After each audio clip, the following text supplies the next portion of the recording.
This channel does not promote any violent, harmful, or illegal activities. All content provided by this channel is meant for an educational purpose only. নমস্কার, স্বাগত আরও একবার আপনাকে TV9 বাংলায়। আমি দীপ রয়েছি আপনার সঙ্গে। মামলা ধামাচাপা না দেওয়ায় আইনজীবীর বাড়িতে আগুন, আর সেই আগুনে দগ্ধ হলেন খোদ অভিযুক্তই। ডানলপ এই গোটা ঘটনাকে কেন্দ্র করে আতঙ্ক ছড়িয়েছে। আরও বিস্তারিত জানাবেন আমাদের সঙ্গে প্রতিনিধি অনন্ত চট্টোপাধ্যায় রয়েছেন। অনন্ত। UEM Jaipur is a perfect target for prospective students aspiring for good jobs, good education with future-ready skills. দীপ, বিভৎস ঘটনা।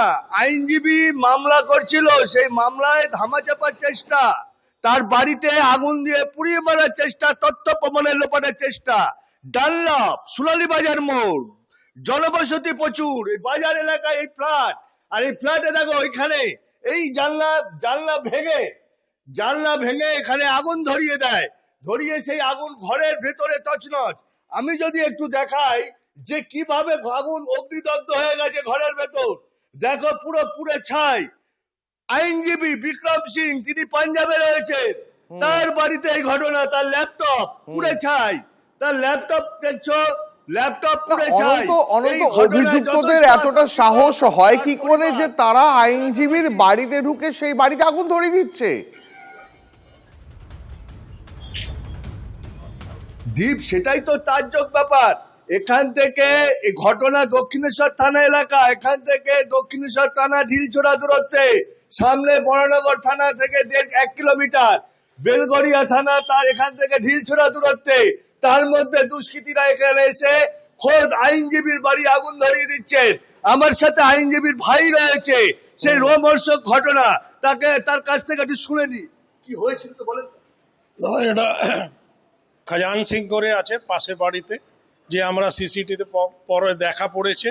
উনি আগে 11টা 15-তে এই সিঁড়িতে উঠে এখানে দেখে গেছে, সোমবারে এখানে রেকি করে গেছে। তারপরে ও 2টা 18-তে দুজন সঙ্গে নিয়ে ও সিঁড়িতে অন্যদিকে উঠে এখানে আগুন পুড়িয়ে গেছে।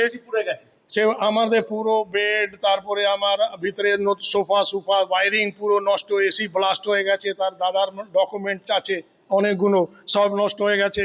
তারপরে যত আমার কাঁচ ফাঁস খিড়কি ব্লাস্ট হয়ে বাইরে আগুন যদি না বেরাতো, তাহলে ভিতরে 3টে সিলিন্ডার ছিল, যে কোনো সিলিন্ডার যদি ব্লাস্ট হয়ে গেছে। নিচে পুরো মার্কেট আছে, মার্কেট সঙ্গে 1000 দোকান, 300-400।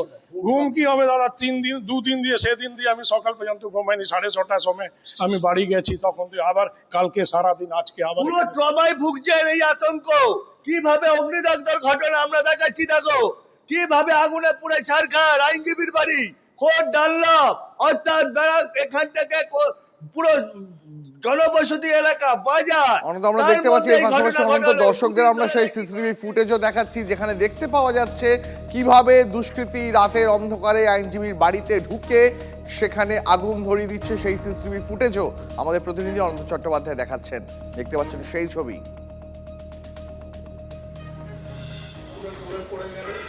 অনন্ত, আপাতত অনেক ধন্যবাদ তোমাকে। পরে খবরের নজর রাখি।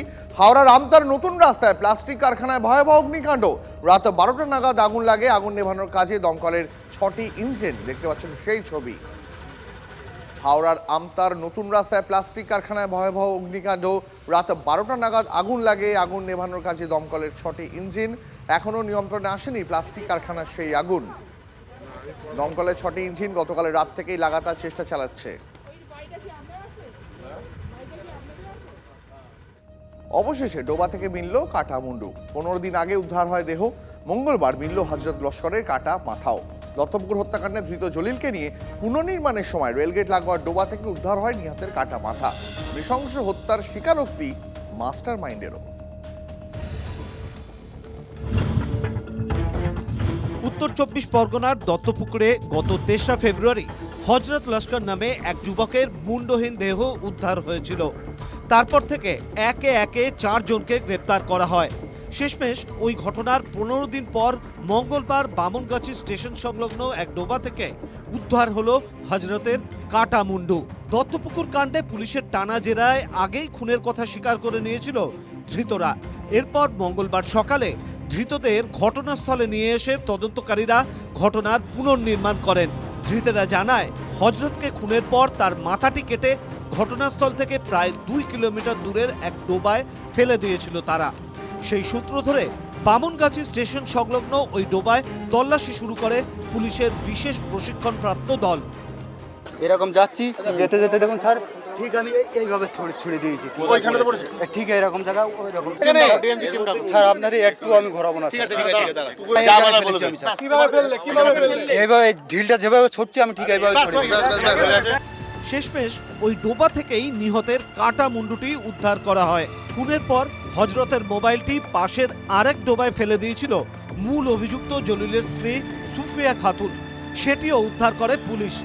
জলিল জানায় প্রথমে দা দিয়ে পিছন থেকে কোপানো হয় হযরত লস্করকে, তারপর হাতুড়ি দিয়ে মাথা থেতলে খুন করা হয়। মৃত্যু নিশ্চিত করার পর কাটা হয় গলা।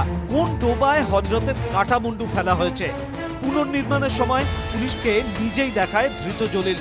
শুধু তাই নয়, পুলিশের দাবি লিঙ্কম্যানকে ধরিয়ে দেওয়াতেই হযরত লস্করকে গলা কেটে খুনের কথা স্বীকার করেছে ধৃত জলিল।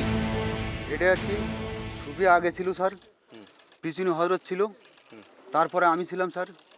আমার কাছে একটা দাও ছিল স্যার, সুফিয়ার কাছে একটা হাতুড়ি ছিল, আমি দিয়েছিলাম হাতুড়িটা। তো এই স্পটে আছে পিছন থেকে হ্যাঁ, আপনি ওই হেঁটে জাতি এরকম করলেন আপনি? হেঁটে জাতি স্যার আমি এইখানে মারছি ওকে, দাওয়ার পিছন দিয়ে আমি এইখানে মারছি। পরে মারার পর ও আস্তে আস্তে কেত হয়ে গেল, যাওয়ার পর আবারই মারছি স্যার আমি ওকে। কোথায় পড়েছে? এখানে এইখানে পড়ছিল স্যার, এইখানে। পরে এবার পরে যখন হাফ মারা হয়ে গেছে স্যার, তখন আমি এইখান থেকে টেনে নিয়ে গেলে চলো।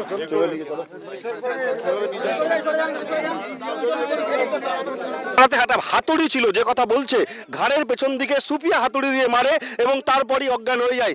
তারপর এখান থেকে টেনে নিয়ে যায়। এই যে রাস্তাটাতে এখন জলিল আসছে, এই রাস্তাটা দিয়ে জলিল এবং সুফিয়া হযরতকে নিয়ে টেনে নিয়ে আসে। ঘাড়ের এখানটাই মেরেছিলাম, মাথায় মারিনি।